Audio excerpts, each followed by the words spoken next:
नांदेडमध्ये बोगस बियाणे आणि खत विक्रीवरून मोठा संताप उसळला आहे। खरीप हंगाम तोंडावर आणि शेतकऱ्यांची फसवणूक होत असल्याचा गंभीर आरोप। छावा मराठा युवा महासंघ आता आक्रमक झाला असून थेट जिल्हाधिकारी कार्यालयात धडक देत कारवाईची मागणी करण्यात आली आहे।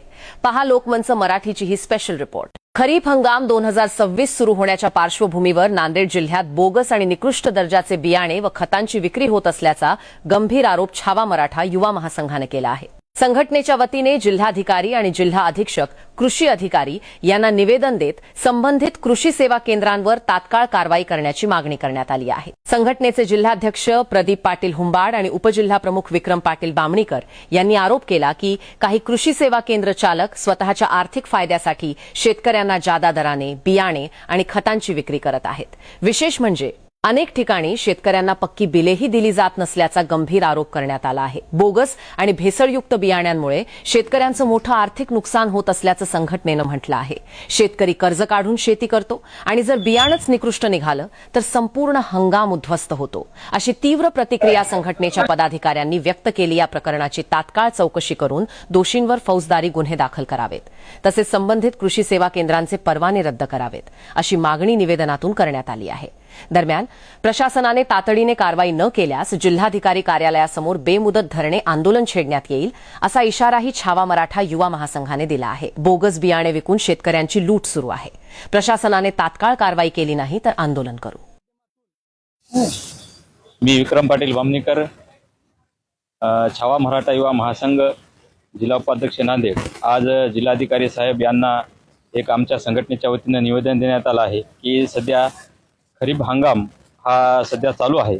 आज पाहिलं तर खरंच शेतकरी महाराष्ट्रामध्ये शेतकऱ्यांच्या मालाला योग्य भाव मिळत नाही।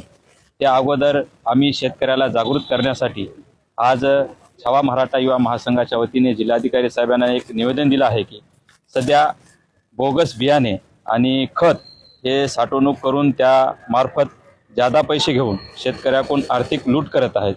कारण शेतकरी हा जगाचा पोशिंदा असतो, त्यासाठी शेतकऱ्यांना आर्थिक भुर्दंड या महागाईचा सोसावा लागत आहे। त्यासाठी प्रत्येकी बॅग एकच कंपनीची आहे, पण त्याच्यामध्ये बोगस बियाणं या मार्फत दिलं जात आहे। त्यामुळे जे कोणी बोगस बियाणे विक्री करत असतील त्यांना छावा मराठा युवा महासंघाचा दणका आम्ही दाखवल्याशिवाय राहणार नाही, एवढेच मी। नमस्कार, छावा मराठा युवा महासंघ, जिल्हा प्रमुख संभाजी पाटील पवळे। आमचे एक कलेक्टर साहेबांना निवेदन आहे की DAP झालं, युरिया झालं आणि 1026-20-0 त्यांचा लॉट 1900 रुपयामध्ये जुना लॉट आलेला आहे। त्या कृषी सेवा केंद्रांनी त्याचा स्टॉक मारलेत आणि आज नवीन रेटनुसार तेच स्टॉक नवीन रेटनुसार 2200-2500 रुपयाने विक्री चालू आहे। त्याच्यामुळे ते बिलावर आणि स्टॉकवर याची पडताळणी करावी आणि प्रत्येक शेतकऱ्याकडून त्याची तपासणी करण्यात यावी। आणि प्रत्येक सोयाबीन कंपन्या ज्या आहेत त्यांनी 100 एकरचा प्लॉट घेतलेत बियाण्याचा आणि 1000 एकरचे बियाणे तयार केलेत आणि लेबल लावून हमखास कंपन्या आणि इथले कृषी सेवा केंद्र बोगस विक्री काळ्या बाजारामधले माल नेऊन विक्री करत आहेत। आणि ते सोयाबीनची जर बॅगवरची उगवण शक्ती नाही झाली किंवा सोयाबीन उगवण शक्ती होऊन त्याला कुठलं फळ लागत नाही, काहीच लागत नाही, तरी तक्रारी दिल्या, त्याची नुकसान भरपाई नाही। इथले जे प्रशासकीय अधिकारी आहेत त्यांना प्रत्येकाला हप्ते दिलेत असं म्हणण्या काही वाव ठरत नाही। प्रत्येक जनतेमध्ये याची चर्चा होत आहे, त्याच्यामुळे कुठलीच कारवाई होत नाही, काहीच होत नाही। शेतकरी हवालदिल झाला आणि शेतकरी एवढं परेशानीत आहेत की शेतकऱ्याला ते पेरलेलं उगत नसतं तर शेतकऱ्यांनी काय करायचं।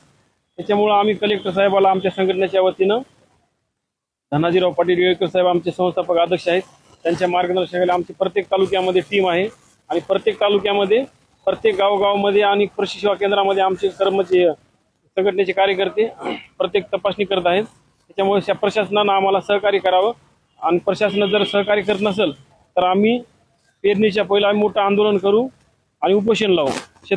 आज आम्ही कलेक्टर साहेबांना छावा मराठा युवा महासंघ या संघटनेच्या माध्यमातून शेतकऱ्याची पेरणीचा दिवस आलेला आहे। शेतकऱ्यांना न्याय देण्यासाठी कृषी दुकानदार, कृषी केंद्र या सर्वांना एक आळा म्हणून शेतकऱ्यांना जादा दरामध्ये बियाणे खत देत असल्यामुळे शेतकऱ्याला न्याय देण्यासाठी आम्ही जिल्हाधिकारी कार्यालयास जिल्हाधिकारी साहेबांना आता संघटनेच्या वतीने आम्ही निवेदन दिलो.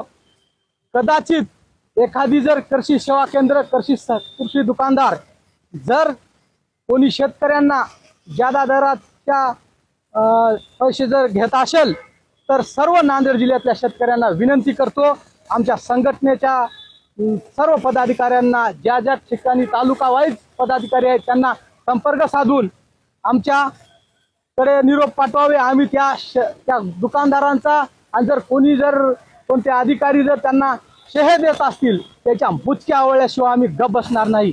छावा मराठा युवा महासंघ एक जलवंत क्रांतिकारी संघटना आहे. महाराष्ट्रामध्ये अनेक शेतकऱ्यांना गोरगरीब लोकांना आम्ही न्याय देण्याचं काम आम्ही या महाराष्ट्रामध्ये करत आहोत. आमच्या संघटनेचे संस्थापक अध्यक्ष श्रीमान धनाजीराव पाटील येळकर साहेब यांच्या आदेशानुसार आम्ही सर्व शेतकऱ्यांना न्याय देण्याचं काम आम्ही आता इथून आम्ही जिल्हा कृषी अधिकारी साहेबांना जाऊन भेटून त्यांना पण आम्ही एक चितावणी म्हणून एक पत्र आम्ही देत आहोत. याची दक्षता प्रशासनानं बी घ्यावी आणि जर समजा एखादी मुजेरे जर कृषी सहाय्यक असे दुकानदार असेल त्यांना आम्ही कायदा हातात घेऊन आम्ही त्याच्या बुचक्या आवळल्याशिवाय गप्प बसणार नाही. एवढंच बोलून मी संपतो. जय हिंद.